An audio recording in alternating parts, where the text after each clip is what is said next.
L'entraînement commence et le sensei inspiré de Mads Mikkelsen déchire juste l'écran.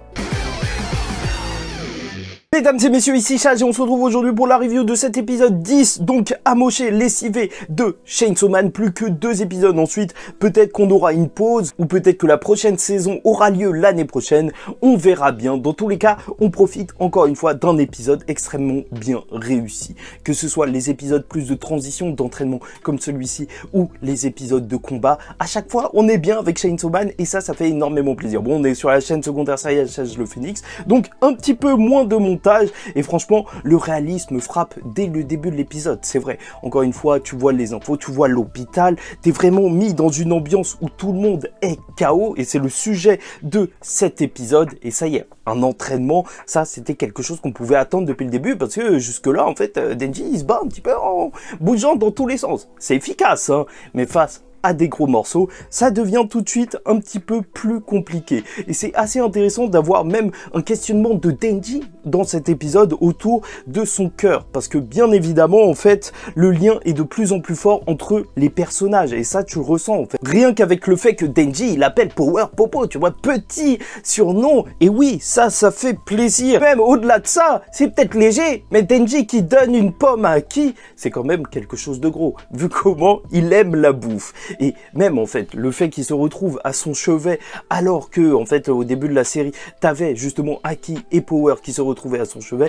les situations elles s'inversent. Tu vois qu'en fait ils ressemblent de plus en plus vraiment à un groupe, même s'ils font un petit peu trop de bruit dans l'hôpital. Et bien sûr, Aki a été extrêmement touchant lors de cet épisode. Et tu vois justement, on réappuie sa personnalité. Il recherche juste la vengeance. Et c'est ça qu'il veut, malgré le peu de nombre d'années qui lui reste, vu que justement il a un contrat avec le démon des malédictions et apparemment il ne lui reste plus que 2 ans. Et donc en fait, tu comprends que même toute cette symbolique de fumer des cigarettes, même si c'est mal, bah voilà en fait, c'est rattaché à ça, c'est rattaché au fait que il n'a plus rien à perdre en fait. Il veut tout faire pour son objectif et bien sûr c'est un lien aussi avec Himeno. Ça c'est vraiment assez fort parce que Himeno, elle était là juste pendant quelques épisodes, mais elle a marqué vraiment justement toute la série et j'ai jamais vu un briquet aussi bien animé, on va pas se mentir, c'était juste n'importe quoi comment c'était beau. Mappa, ils sont vraiment à fond et tu sens vraiment ce moment triste et tout et ces pleurs qui sont déchirants et justement même le fait que Denji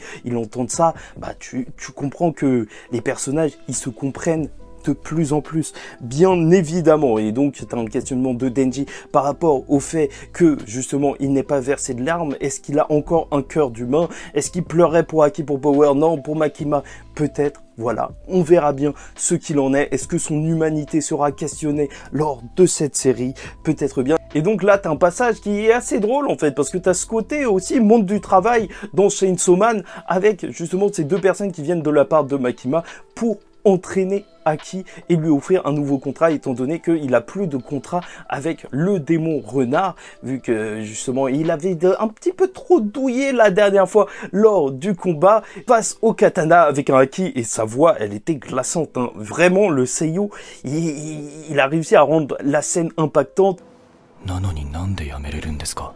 quand il disait que non, il recherche encore la vengeance, il va continuer de se battre malgré tout ce qui s'est passé avec une femme qui va venir et qu'on apprendra à être la sœur d'Himeno qui va lui donner des lettres comme quoi en fait elle voulait vraiment que Aki arrête, mais c'est ça. Sa vengeance passe avant tout. Et c'est ça qu'il faut, en fait, se rentrer dans la tête. Le personnage d'Aki, c'est ça. C'est un personnage qui a rien à perdre, qui pourrait tout perdre pour effectuer sa vengeance. Et c'est donc là où il va aller dans une sorte de souterrain. Et je trouve que c'est très bien mis en scène. En fait, c'est très beau à voir, même si l'animation, elle était peut-être un petit peu chelou lorsqu'il était en train de marcher.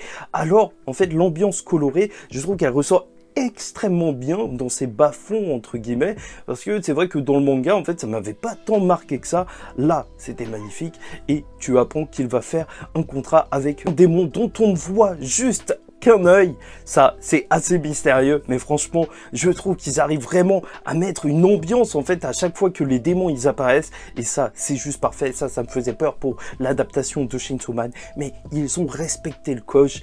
Et voilà, ce démon, normalement, il demande des choses énormes, perte d'essence et compagnie. Donc, il doit être assez puissant pour demander d'aussi gros contrats. Et on a très hâte de voir ça. Mais bon, ça, ce sera pour la semaine prochaine. N'hésitez pas à liker, d'ailleurs, ou disliker, commenter, donner votre avis en commentaire et vous abonner si vous n'êtes pas encore abonné. Parce que chaque semaine, on parle de Chainsaw Man. Et donc, du côté de Denji et Power, là, tu sens encore plus. C'est vraiment le moment, en fait, où tu sens qu'ils deviennent vraiment des potes. Mais vraiment, clairement, parce que ils vont vivre des épreuves ensemble, des entraînements, vu que Makima va les emmener donc dans ce cimetière où justement beaucoup de personnes sont enterrées, beaucoup de Devil Hunter se travaillent. Voilà, à la fin, c'est symbolique, hein, mais toutes les tombes se ressemblent, tout le monde termine de la même manière avec un Kishibe, un sensei qui est juste hyper charismatique.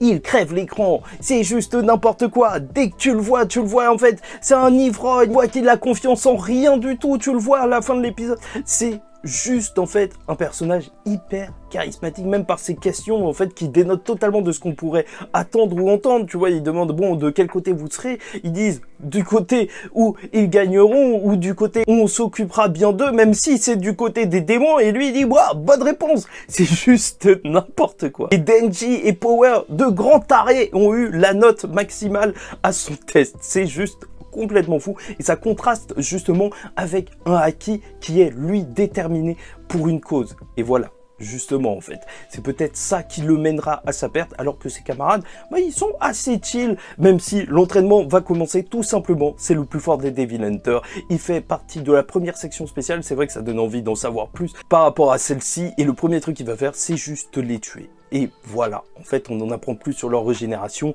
Donc, avec du sang, ils se régénèrent. Power est quasi immortel. Denji, lui, est immortel. Et donc, ils devront juste le défaire. Tu vois qu'il va pas y aller de main morte. Et bon, on te parle souvent de parodie de shonen avec Chainsaw Man, mais je trouve que c'est d'autant plus vrai que là, tu vois, les sensei qui mettent des torgnoles à leurs élèves où tu les vois complètement KO, ça arrive. Mais est-ce que tu as déjà vu dans un manga, justement, les élèves être comme ça? Tu vois une mare de sang au sol, et les scènes où ils se battent sont juste hyper impactantes, avec justement cette soirée, avec cette scène légendaire, mais je la trouve ouf, cette scène où Power elle se rend compte que Denji il est à l'ouest, elle va commencer à le tabasser pour réveiller son cerveau. Ça a aucun sens, on dirait moi qui réveille ma télé, tu vois, qui est en train de la réparer. C'est juste n'importe quoi.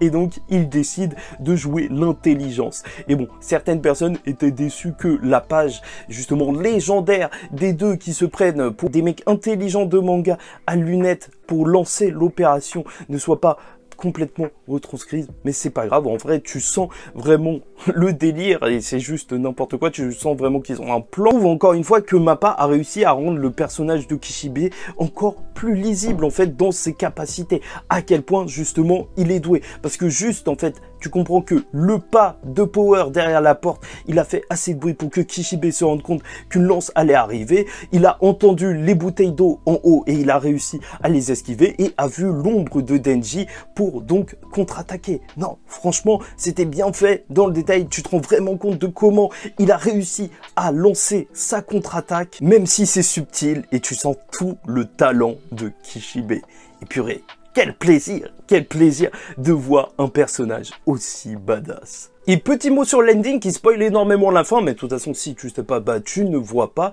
Je l'ai trouvé très appréciable, hein. Peut-être dans le top des endings de cette saison, avec la musique et même le côté crado de toute la scène près des poubelles et compagnie. Non, j'aime bien, j'ai bien aimé. Et dans tous les cas, ça fait juste énormément plaisir de voir les personnages qui ressortiront de ces épreuves, certes violentes, certes peut-être plus d'une trentaine de morts pour Denji et Power, mais ils en ressortiront juste beaucoup plus forts.